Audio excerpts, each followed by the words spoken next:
Well, I'm available to start at right tackle. You can't see when I have clothes on. All right. Well, there's not an even playing field. There's never been an even playing field. There never will be an even playing field. What shampoo do you use on your hair? You don't need to be Superman to play in this offense. You're listening to The Red Zone. Welcome, Badgers fans, to another episode of The Red Zone. I'm your host, Jason Galloway, with the Wisconsin State Journal. We're going to have Badgers running back Chris James on the podcast later. But first, we have the one and only Zach Heilprin from The Zone. Zach? I prefer Nostradamus. No, I'm just kidding. It's time to give you the floor and remind everyone what your prediction was before the season began. Well, you know what? Everyone else is going 11-1 or 10-2. I said, you know what? Doesn't matter. I'm gonna go 12-0. I really thought they could go 12-0, but you know it would be such a Wisconsin thing to lose that one game. I think that's why a lot of people have had them losing one game. You thought they would trip up somewhere because it's kind of what they've done. But they've been when I look back at it, you know, it's great that I picked 12-0. But when I look back at it, they were favored in every single game. We knew they were going to be favored in pretty much every single game. So I don't think it was that big of a deal. But I'll certainly remind everybody, yes, I did go 12-0. Being so modest, saying it's not a big deal. But, yeah, I mean, you are right. I mean, they were favored in every game. And, I mean, I think people thought it was possible. But I think when you thought about Wisconsin going 12-0 and being, you know, right there for the, you know, I mean, I think people just thought, you know, for whatever reason, this isn't going to happen. And I'm as pessimistic as anybody. I know. Like I'm extremely pessimistic. That's what I do. But for whatever reason, you know what? I couldn't pick a game and say they're for sure going to lose that. You know, and I mean, you could have said Nebraska at the beginning of the year. That proved not to be obviously the case, or Michigan, you know, at home. But just for whatever reason, it just kind of felt the right year to do it, and they've backed it up. Where would you have them ranked right now? I mean, because it seems like you can make an argument for them to be up there at 1 or 2. You can make an argument, you know, that they should be where they are, or that they should, you know, be on the edge of getting in the playoffs with the schedule they've played to this point before beating Ohio State. How do you kind of view this team's resume right now? And I know it doesn't really matter anymore because I think if they win, they're in. If they lose, they're not. Right. But, you know, from what you've seen from this team, where would you kind of rank them? It's incomplete. You know, the resume is incomplete because we don't know what happens Saturday. I think, you know, Saturday certainly changes things. But right now, they're the only undefeated FBS team left in the country. Or, excuse me, a Power 5 team left in the country. You have to give that its due. And I think the committee is by having them in the top 4 because they really don't have great wins out there. Their resume isn't great to be able to sit there and say, I mean, if they had lost one game, where would they be? Would they be even in the top 10? You know what I mean? Like, where would they be at this point? I don't think certainly wouldn't be in a position to make the title game even with one loss, or excuse me, the playoff with one loss at this point. So I think they're probably in the right spot right now. To be honest with you, if you're 13-0 and you beat, what is Ohio State, the number 8 team right now? So you would have a win over number 8. You'd have a win over Northwestern plus 0 losses. To me, I think that should be better than 4th. You know, I guess depending on how the other championship games go.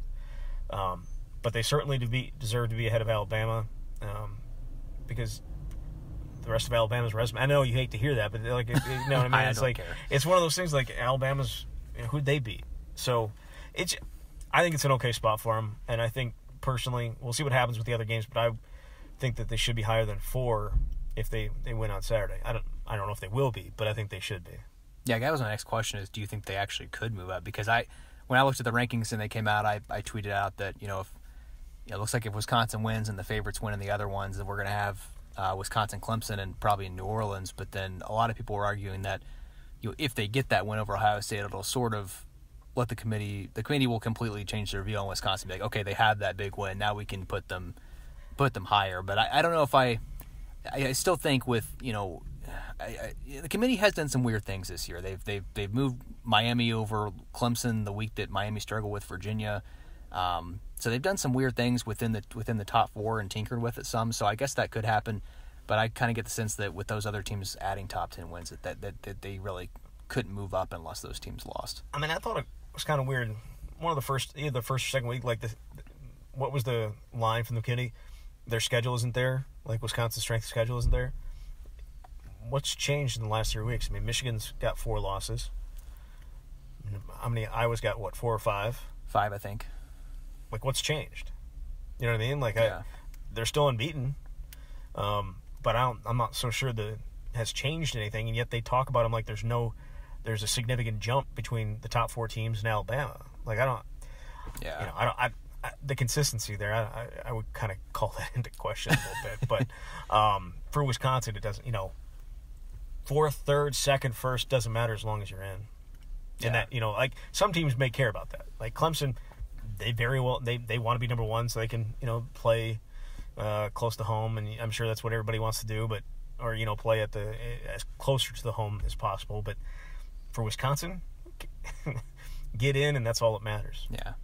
And as optimistic as you were about being 12-0, I talked to you before we started recording, and you're back to your pessimistic self, thinking that no, it's not a big, Ohio State's favored. I think a lot of people are picking them, but you are picking the Buckeyes. So what's kind of your thinking there? And yeah, well, like, if we all said if everything goes chalk, Wisconsin won't be in the playoff because chalk would be Ohio State winning. So, I said before the season that I thought they would go 12-0, but I also thought they would. I've always been a 12-0 guy, but I've also always been a 12-1 guy too. And so I think for whatever reason, I don't like the matchup with Ohio State. I think it's a horrible matchup. I think it's going to be a very motivated Ohio State team that comes out there, and I don't, obviously Wisconsin will be too. But we kind of saw what a motivated Ohio State team can do in 2014, and I know that game and those players that have nothing to do with tomorrow, or with Saturday, but for whatever reason, it just feels like it's not going to be that kind of game, but I feel like they're going to come into there with that type of motivation. I think JT Barrett, whether it's JT Barrett or Dwayne Haskins, I think that's going to be a tough matchup, even with how great Wisconsin's defense is going to be. I think they're going to challenge them down the field, and we haven't seen too many teams do that, largely because they haven't been able to stay upright and protect the passer. But I think Ohio State takes some deep shots, and on the other side of the ball, that's the best front seven they've faced. And Michigan's is really good, but I think Ohio State's is better, especially in the front 4 with they got 8 defensive linemen that can roll through there. You're going to need the performance that Alex Hornibrook had against Minnesota, and for neither him nor Jonathan Taylor to put the ball on the ground to have a shot. And I'm not sure I trust either one of those is going to happen. And I think it's interesting that you mentioned that sort of the defense facing this offense, because you're right. There hasn't been, they just haven't faced an offense like this. And you look at sort of this team, and I think we all know this is a really good team.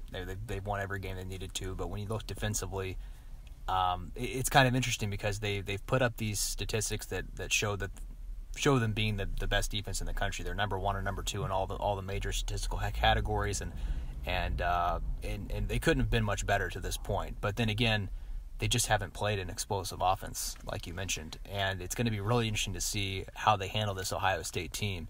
And it's going to be a big validation game for them if they can come in there and slow down Ohio State or contain them or even shut them down. Then I think that kind of what were you going to say? Well, I think that they did that for the most part last year. I mean, they held before overtime. I think that was the lowest point total Ohio State had in regulation going in there all last year. And for them to be able to do what they did, I guess obviously until the playoff when they got smacked, but that was an impressive performance. But that was also at Camp Randall, and it was also at night. And then we know how much different Camp Randall is at night and the way that whole environment played out.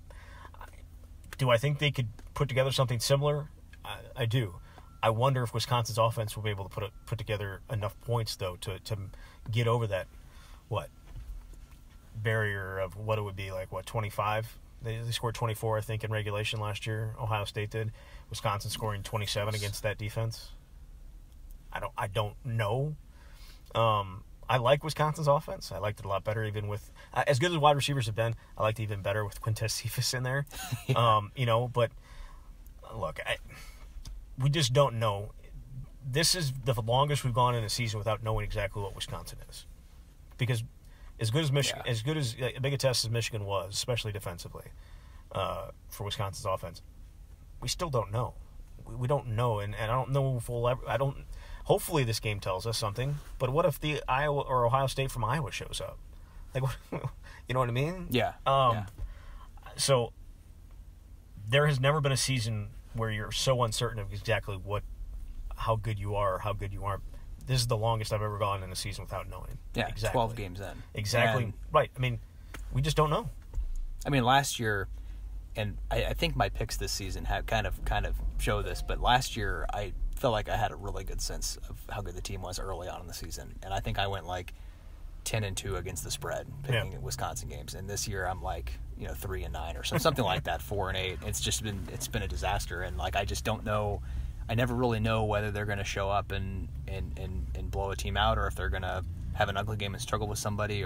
And to this point, they haven't played an opponent that has really been that capable of beating them. And Michigan definitely could have beaten them if they made the plays at the end of the game. But it is really interesting to think that we're sitting here one game away from the playoffs, and we're still not exactly sure how good this team is. Yeah, look, they have a ton of talent. Wisconsin does. I think they do. I'm a wait and see in terms of exactly how good they are, and I think this game will tell us a lot more about that, because this is by far the biggest test, and there's a reason why a lot of people are picking against them.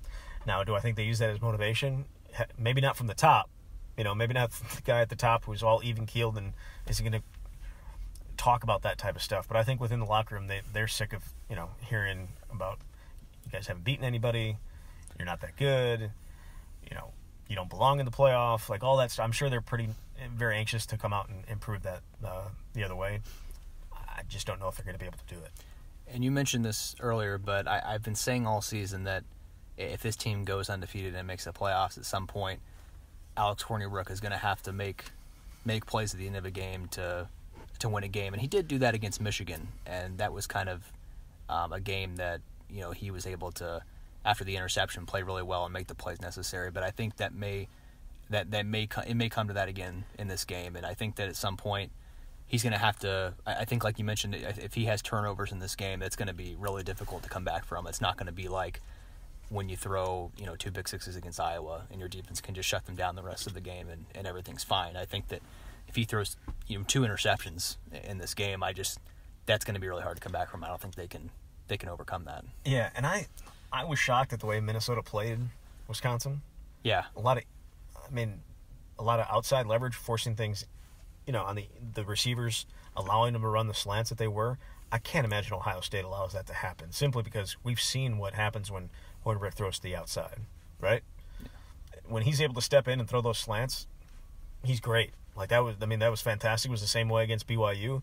I just can't imagine Ohio State allowing that same type of coverage and not allow, force him to throw it to the outside. Just he's done it sometimes, but more often than not, those passes are not nearly as crisp. They don't get there nearly as quickly, and you have a lot more opportunity to make a play on a ball when it's to the outside. And Minnesota just did not, whether they couldn't or I don't know what they were doing defensively, but just allowing those slants was such a poor choice on their part. But again, if he's able to keep it clean, and Jonathan Taylor's able to keep it clean, they have and this is obvious, have a much better chance.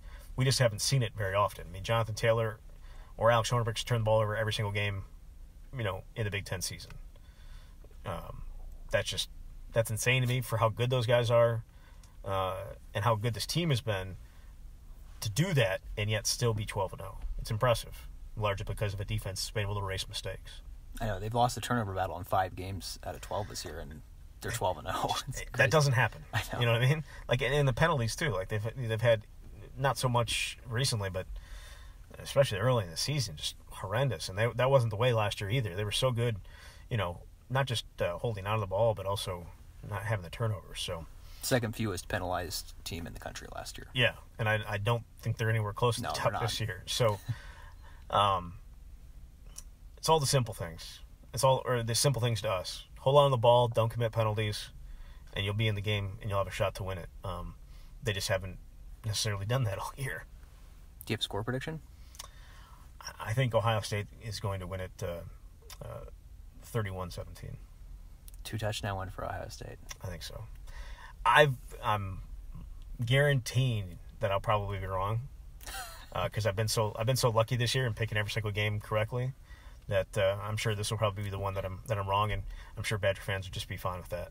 Yeah, I'm sure they'd be fine with you being wrong on this one. Yeah. I saved this for the end because I don't know if everyone's going to want to just fast forward through this or listen to it. But I was in a Twitter argument last night, and you kind of chimed in a little bit. But there was, one of my followers that is going on about how the Rose Bowl should keep, Pac-12 and Big Ten ties even when it's a playoff game, and they should mess up the seeding just to make sure this happened. What is the fascination with?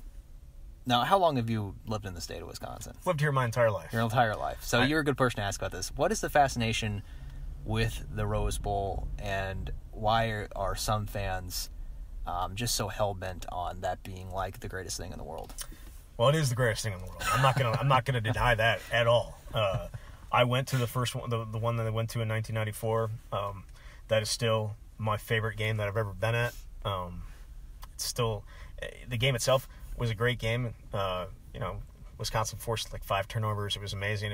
It's still one of the best sports memories I have in my life. That's why it's special. It's what you pointed to when you were growing up as a kid.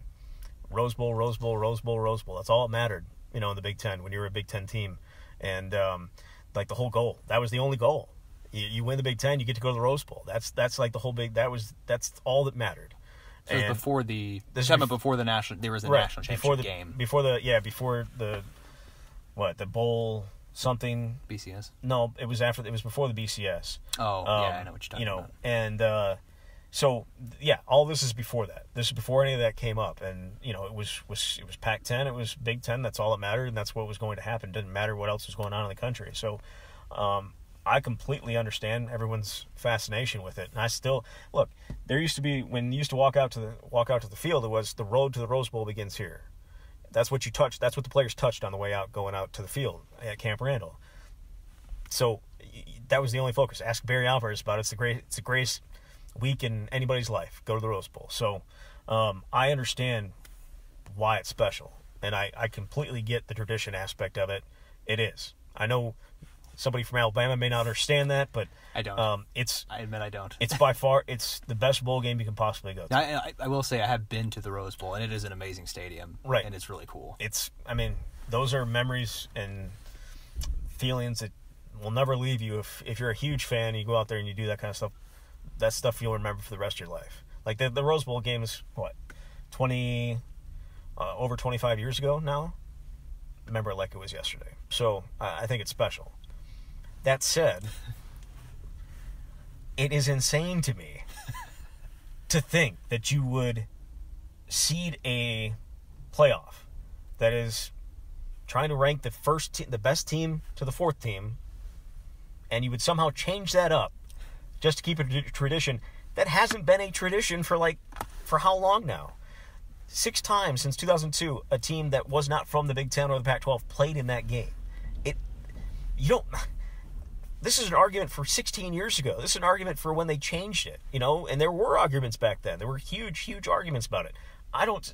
The idea that you're still talking about tradition, it's not a tradition anymore. It's just gone already. This is the new tradition. This is what happens. It's insane to me that someone would be talking about it at this point 15 to 20 years after this whole thing was changed. Now, the person on Twitter said that, I gave him an example, like if one's first seeded Wisconsin was placed in the Rose Bowl against number 4 USC, like there would be outrage and no one would want that. But then he argued that people actually would love that in Wisconsin.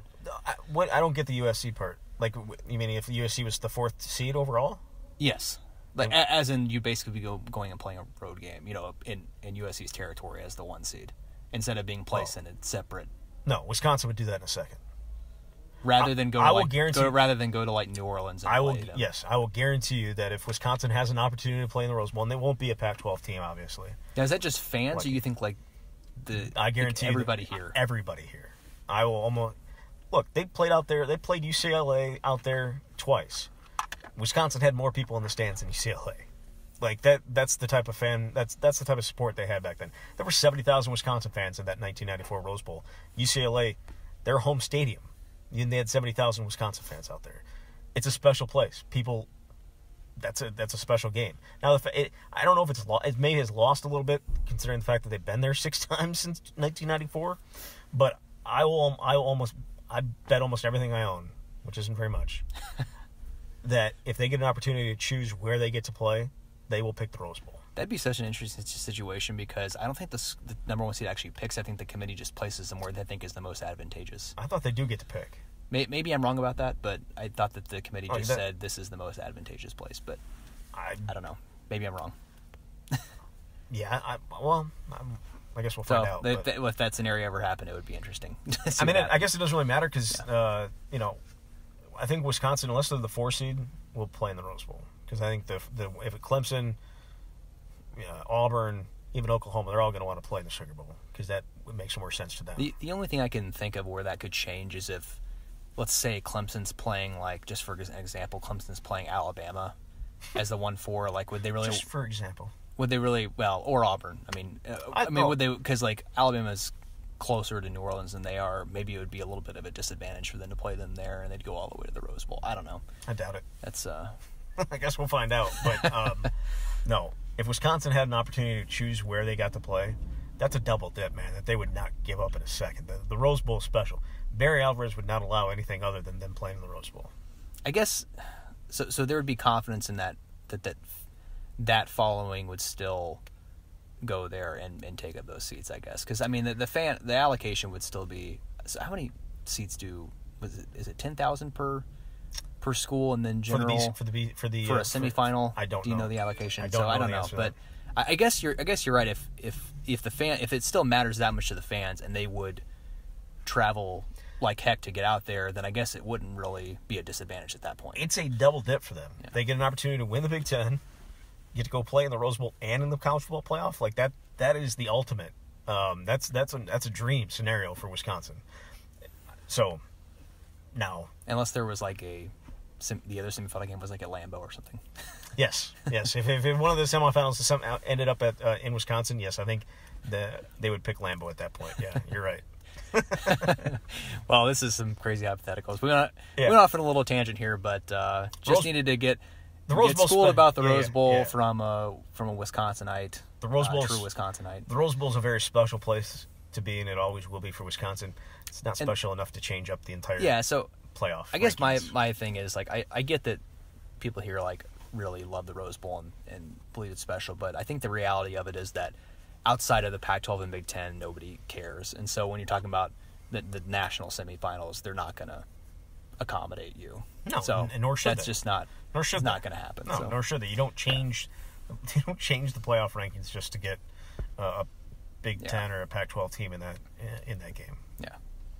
Well, thanks for joining me, Zach. Yeah. I appreciate the history lesson on the Rose Bowl, and still waiting for my prize, but yeah, we will figure that out. Just kidding. We will definitely figure that out.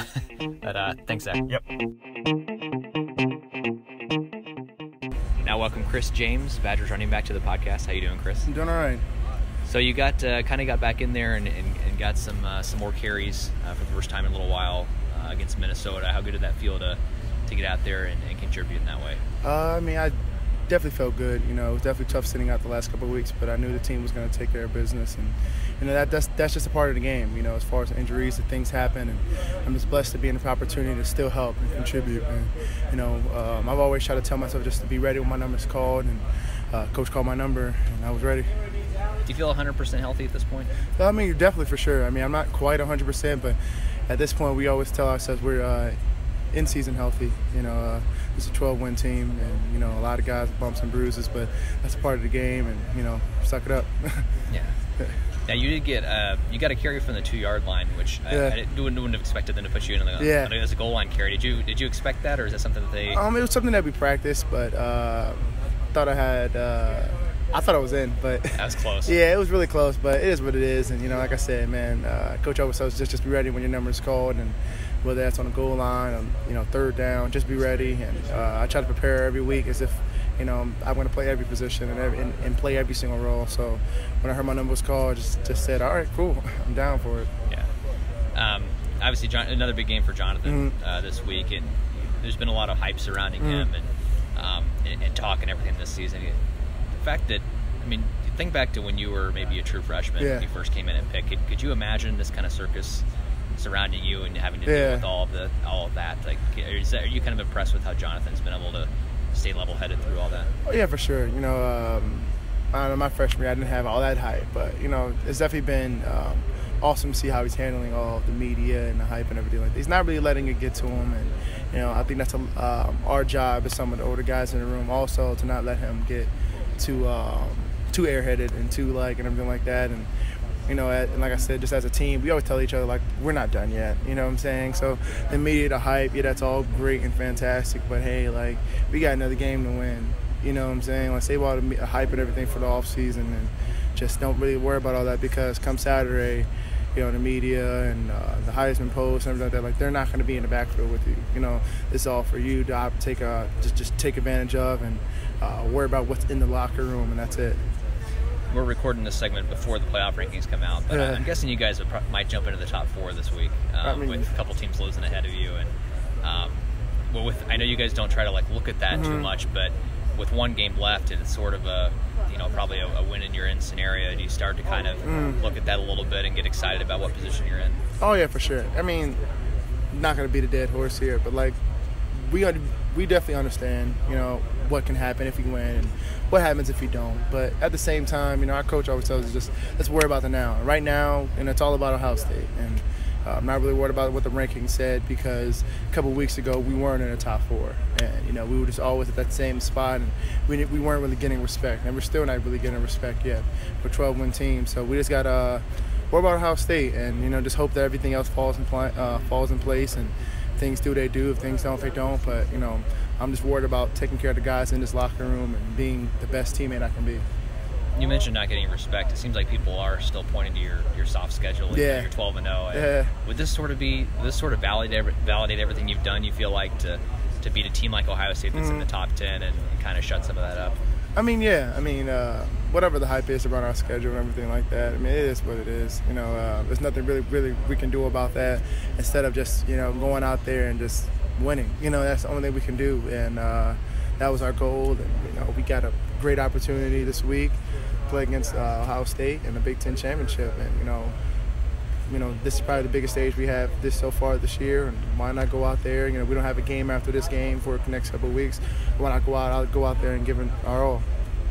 I know you weren't playing last year. How difficult was it to watch that game against Penn State when and you couldn't do anything about it? It was definitely tough. You know, the rules had me at home. Me and Nick sat around, but it was definitely different. You know, seeing it on TV versus being there, and you know, I've always loved to see things that you've worked for come to light. And, you know, definitely this week, I'm definitely going to take just a few seconds before the game just to soak it all in, because, you know, you're playing in the Big Ten Championship, and a lot of teams we face this year that we beat that aren't going to be in this game.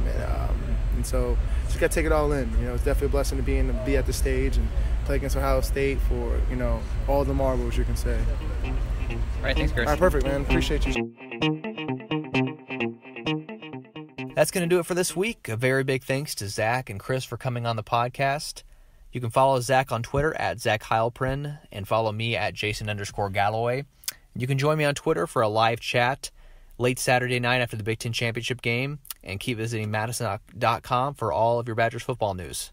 Thanks for listening.